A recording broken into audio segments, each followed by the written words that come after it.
This is Sunrise Extra, streaming live on Wave Now. Hey, good morning. Happy October 1st. Thanks for starting it with us here on Sunrise Extra. When's that sweater weather coming? I want some sweater weather. Yeah. Sweater weather. That will likely, I would say, Marissa's over here laughing at us. I would say it's probably going to be more so mid-October. Oh, come on. That's like the fall vibes, though. How am I supposed to go to Huber's and not wear a cute sweater? Well, you have to go twice.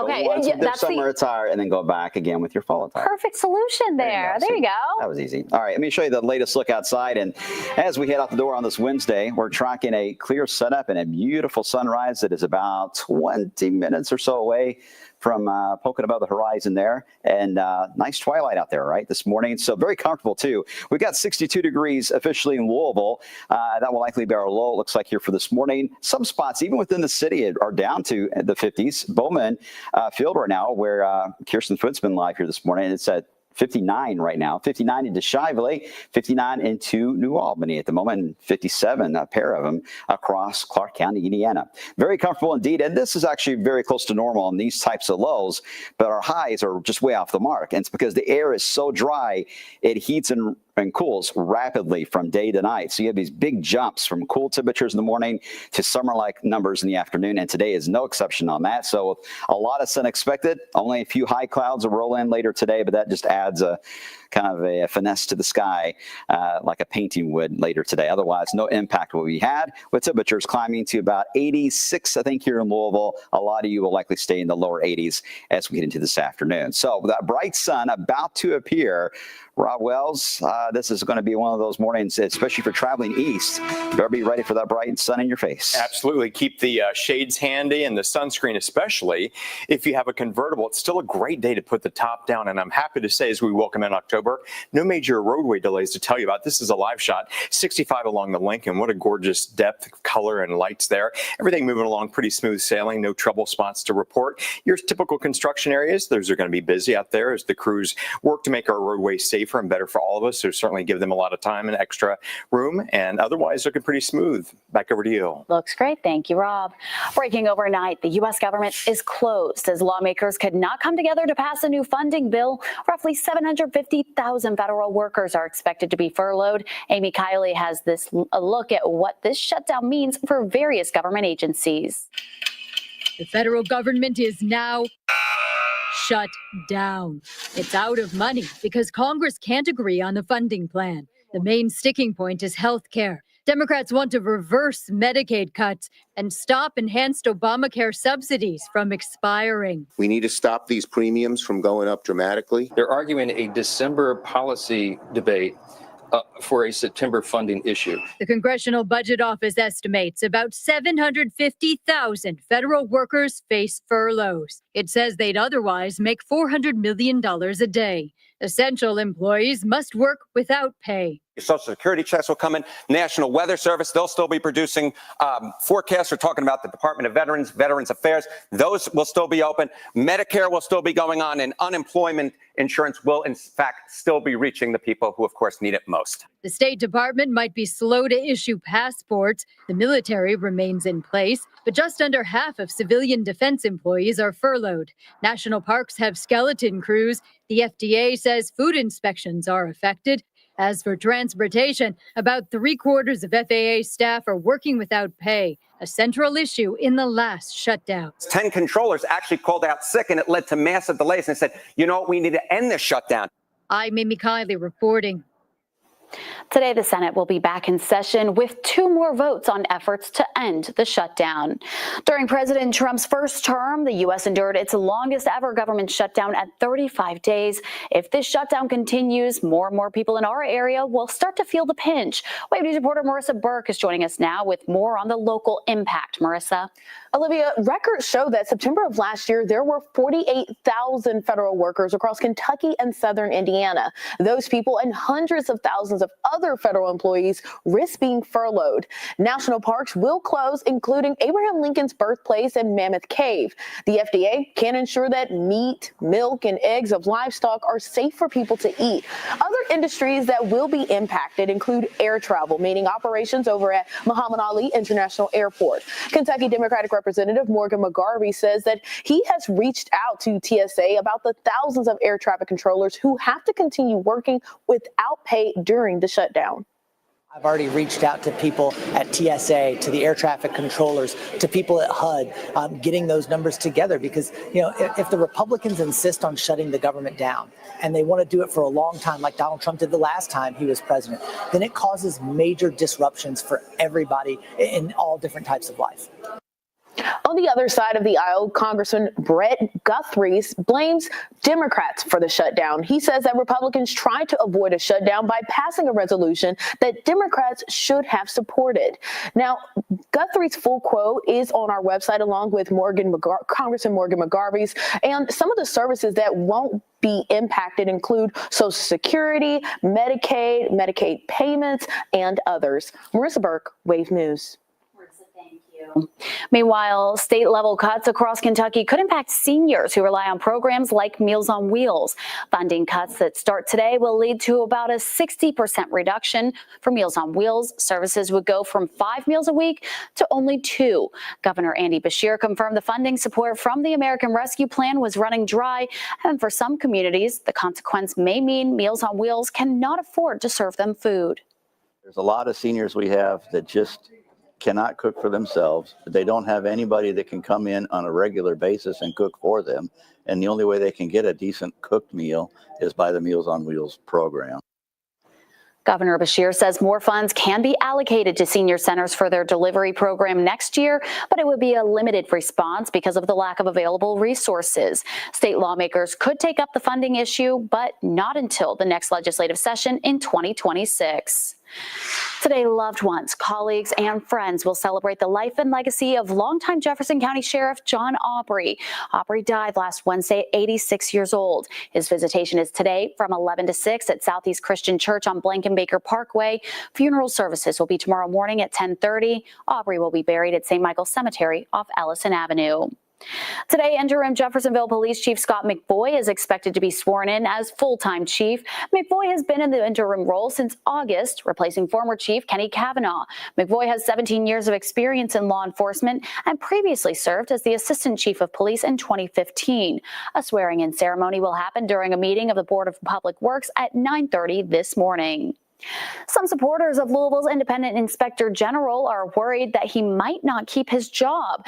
Edward Harness investigates complaints and reviews practices of LMPD. Harness signed a 4-year contract following the social justice protests of 2020. That contract, though, is up by the end of November. Supporters like the Civilian Review and Accountability Board and the NAACP have been asking Mayor Craig Greenberg if he plans to reappoint Harness. People trust him. They believe into him. He's brought back a sense of that there is a person within city government who is honest, direct, and friendly to the community, willing to meet with the community, and that he's willing to stand up for what he believes is right. Mayor Greenberg answered questions on Tuesday, but didn't say anything about endorsing Harness's work over the past 4 years. Harness has previously said there is a lack of responsiveness from LMPD. He recommends investigations into policy violations and alleged discrimination. New on Sunrise, the Louisville Fire Department says no one was hurt after a business fire in South Louisville. Crews say it happened at BLC Industries on Strawberry Lane yesterday. It took about 30 minutes for firefighters to get that fire under control. Investigators say the cause of the fire was determined to be an accident after a worker used a hot wire inside the business. JCPS's superintendent says district leaders will need to make difficult decisions to fix a $188 million budget shortfall. For the past few years, JCPS has relied on temporary sources like COVID-19 relief funds, but that money is no longer available. Wave News reporter Rob Wells is here with more. Rob. Yeah, Olivia, Dr. Brian Yearwood says there will be no reductions in the base daily pay for staff working directly in the schools themselves. But Yearwood said that the district's central office will see the deepest cuts overall. overall. Moving forward, Yearwood says that the quality of schools' learning environments will be top of mind as they decide where and exactly how to cut spending. And in comments made yesterday, he also said that he was not aware of JCPS's fraught financial situation before ever taking on the job. His emotions hard to hide as he talked about the budget situation. I understand that people at home are frustrated. I am frustrated. This is not a situation we should be in. As a school district of our size, with the responsibility we have to serve our students, we should not be here. The school board had met to vote on a contract, offer a financial and consulting audit service last night. But that company would be in charge of reviewing the district's current financial state and give them some advice moving forward. However, at the school board meeting, Dr. Yearwood withdrew the recommendation for the approval and instead says that the district will now request proposals for a different auditor. Olivia, back over to you. Thank you, Rob. GE Appliances says some workers who were told to self-deport by the federal government have returned to work. The company says from May to July, there were 148 employees at Appliance Park who received government notices telling them they would no longer be eligible to work in the U.S. A GE Appliances spokesperson says some of those employees were able to be rehired after immigration status changes and have proof of their continued U.S. work authorization.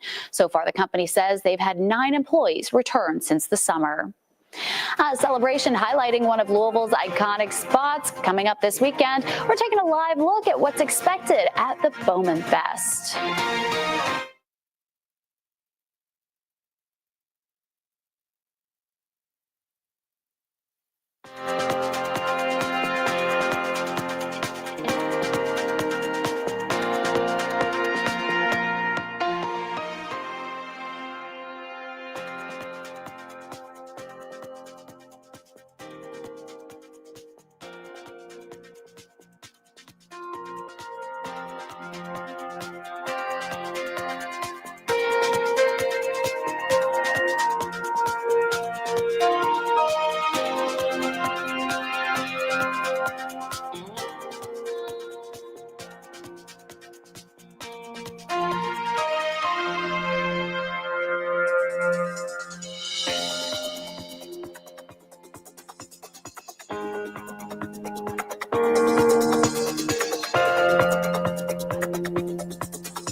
Happening this weekend, you can celebrate one of Louisville's iconic landmarks, Bowman Field. Bowman Fest returns, bringing along military displays, food, rides, and of course, an air show. White News reporter Kirsten Foote joining us live from Bowman Field with a preview. And it looks like you're back on solid ground now after that little flight there that you took, Kirsten. Yeah, Olivia, I had to come back. I had to come back to reality and, touch the ground. And so I'm back here and I'm with Shelly Johnson, and she's with the Independent Pilots Association. And along with Bowman Fest, going on, getting to see all the cool planes and everything, there's some cool prizes that you can win. Tell me about the silent auction and the raffle. Right. So we're going to be out here We'll have about 20 raffle baskets at our booth. We're raising money for COSAIR for Kids Pediatric Neuro Recovery Fund. We also have an online auction that launched a couple days ago. It will run through October 8th. And we've got a little bit of something for everyone in our raffle baskets. We've got bourbon, we've got Stoneware and Company, we've got the Olay Group, gave us some lovely gift cards for their restaurants, Barbie basket, Lego basket. So there's just a lot of great stuff, and we're raising money for a great cause. Absolutely, raising money for a great cause and getting to be a part of such an awesome event too. I mean, I'm sure, what's your favorite part of Bowman Fest and just everything that the weekend brings? It's such a wonderful sort of vibe that happens here. You've got the vintage aircraft, you've got the vintage cars, you have the air show at noon and 3. The IPA, we're the Independent Pilots Association. We're the signature sponsor for the 5K in the morning, which is such a unique run because it's on the airfield. So it's just a great weekend, and the weather looks great. So come out. We're going to stop by our Reach for Kids booth. We're going to have all our raffle baskets, and we'll have a QR code for people to sign up for the online auctions. So it's just a wonderful weekend. Yeah, and for those who are coming out here, where's your booth going to be during with the whole setup and whatnot? That's a great question. I don't know exactly. We're kind of right in the heart of everything. Cool. So we'll be easy to find. I think we're sort of on the edge near the airfield here, and we'll have a big banner that says Reach for Kids. Wonderful. And that's also the Independent Pilots Association, which we represent the UPS pilots. So we'll have a lot of pilots out here too, and it's a fun weekend. Yeah, it's so cool. You get to see such a part that it makes Louisville. It's a hidden gem, Bowman Field right here. It's not hidden. I mean, we see it, but it's just a really cool place to be out here. We got planes flying out here this morning. It's going to be awesome this weekend. Shelley, thank you so much for joining me. Sure. Olivia, I'll go ahead and send it back to you. Yeah, Kirsten, it's always so funny. We get annoyed when we hear the planes in the background of our live shots, but obviously you're there at Bowman Field, so I guess we're used to that, and it's pretty cool. It works for today. Today we're cool with it. Yeah, that's true. Well, thank you so much, Kirsten.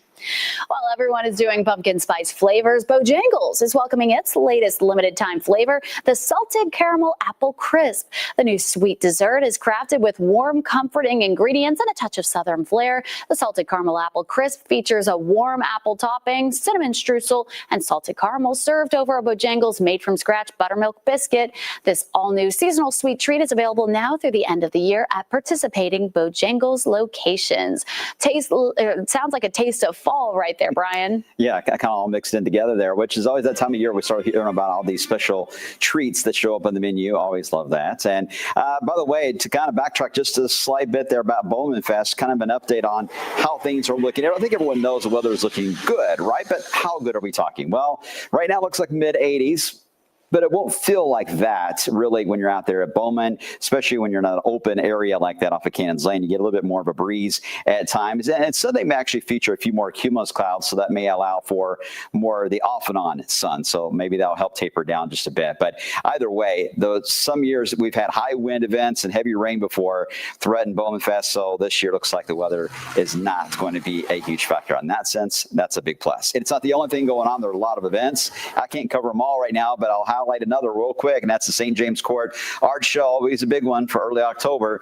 Looking good in Old Louisville. Temperatures will be in the 80s as well, with a partly cloudy sky. Looking fantastic. So, and a lot of shade too, with all those big giant trees there in Old Louisville. What a sunrise. Let's show you this full screen. This is looking from the Waterfront Plaza in downtown Louisville as we're waiting for the lovely orange orb to come rise above that horizon. Won't be long. 62 degrees in Louisville now. Humidity, not too bad. It's always higher in the morning than it is in the afternoon, so it'll be dropping as the day wears on, and that's where our numbers really have a nice little kick as we do the afternoon until those 80s. But 62 now officially at the airport. There's that 60 in Bardstown. Several 50s showing up. Again, this is the coolest part of the morning right before the sun rises, and that's where we're starting to see that change and warming up from here on out. Looking to the west, you notice these clouds back into the Wabash. These are a very high, thin variety of clouds that are drifting slowly but surely around Chicago and Indianapolis, and will curve right into our backyards as we head into later on today. You'll see that kind of a wispy look to the clouds this afternoon into the early evening, if they stick around long enough too.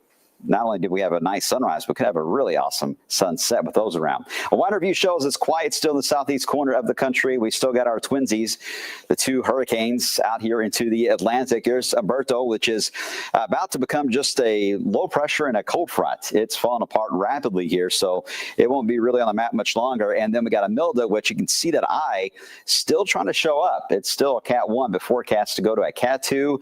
It does have one land area in its path, and that is Bermuda. And it may be a direct hit the way it's looking too as we head into Wednesday. So we'll be watching it for your friends or family on the southeast coast.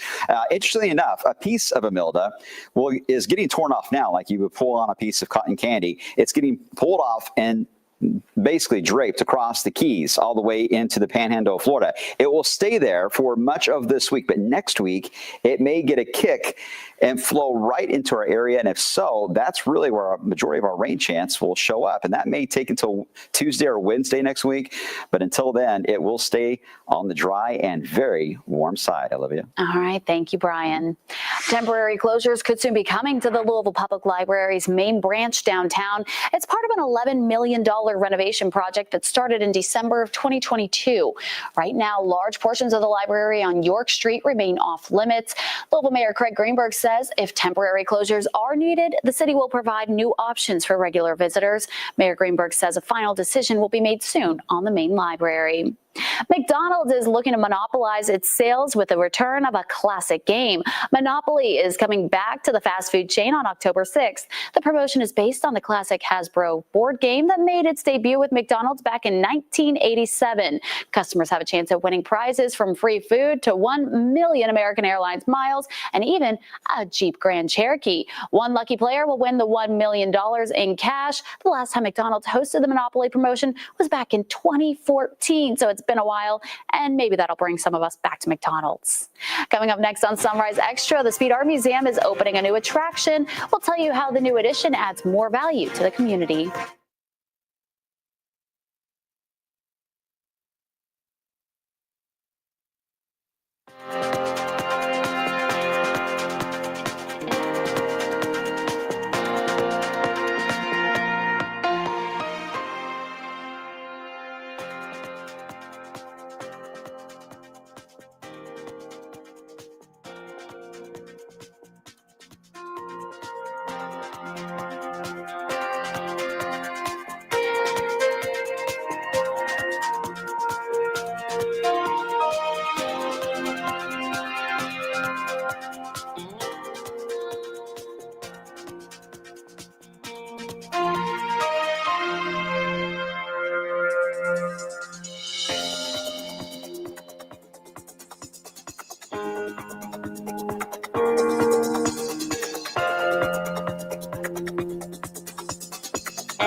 Louisville is bringing back Tark and Park options for this year's St. James Court Art Show. Tark and Park was used during last year's event and most recently for the Bourbon and Beyond and Louder Than Life music festivals. So if you're heading down to the art fair, don't want to deal with those headaches of finding parking nearby because we know it's tight.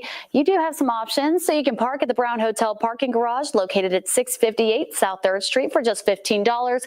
And from there, you can Tark it to the event at no extra cost. Park will be there to hand out round-trip bus tickets. The first bus will leave from the Brown Hotel parking garage at 10 a.m. For more information, just check out this story on our website. The St. James Court Art Show will run Friday through Sunday. The Speed Art Museum is set to open its new art park today. The museum will host a free outdoor celebration for the new Speed Art Park. That park will add a green space outside of the Speed Art Museum. The museum says they hope it creates new opportunities to connect through art and nature. There will be a full day of outdoor art experiences, performances, and activities. It's free and open to the public. Thanks so much for joining us. Hope you have a great Wednesday.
This Wave News Update is sponsored by Oxmoor Auto Group.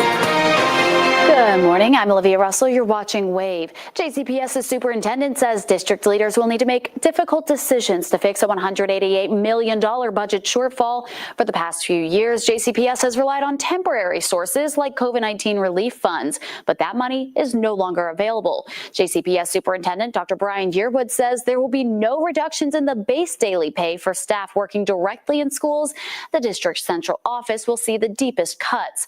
The district is also taking bids for an audit service that will be in charge of reviewing the district's current financial state. Here's meteorologist Brian Good taking a look at the forecast. All right, thanks, Olivia. Off to a beautiful start on this Wednesday and the first day of the new month as well. So hello, October. What a beautiful sunrise we're about to have here into Wave Country as we look off to the east. Looking beautiful out there. 62, by the way, at the airport. That looks to be our low this morning, and from here on out, we'll be on a steady climb, right? So nice and comfortable outside, a nice little breeze at times, and we'll see a little bit more of a breeze later on this afternoon. We got a lot of 50s on the map, so Louisville is one of the warmer spots at 62, just about everywhere else outside the city limits into the mid to upper 50s. Very nice. Not too shabby, right? We got a clear sky and the hour-by-hour setup as we head into this afternoon. We'll feature temperatures climbing generally into the mid 80s with a high at right around 86 degrees. Rob Wells is staying up with an update on the area traffic this morning. Good morning, Rob. Brian, good morning to you. Looking usually pretty good out there this morning. No major complaints. We do have initial reports in the last 5 minutes of a two-car crash in the area. This is the ramps at I-264 eastbound at I-65. Again, reports of a two-vehicle crash. They're not slowing things down now, but if you are heading through that area, you're willing to give yourself a little extra time as emergency responders do go back out to that area and make sure everything is okay. Otherwise, we'll keep you posted throughout the morning. Your morning commute looking pretty good. We'll send it back to the Today Show.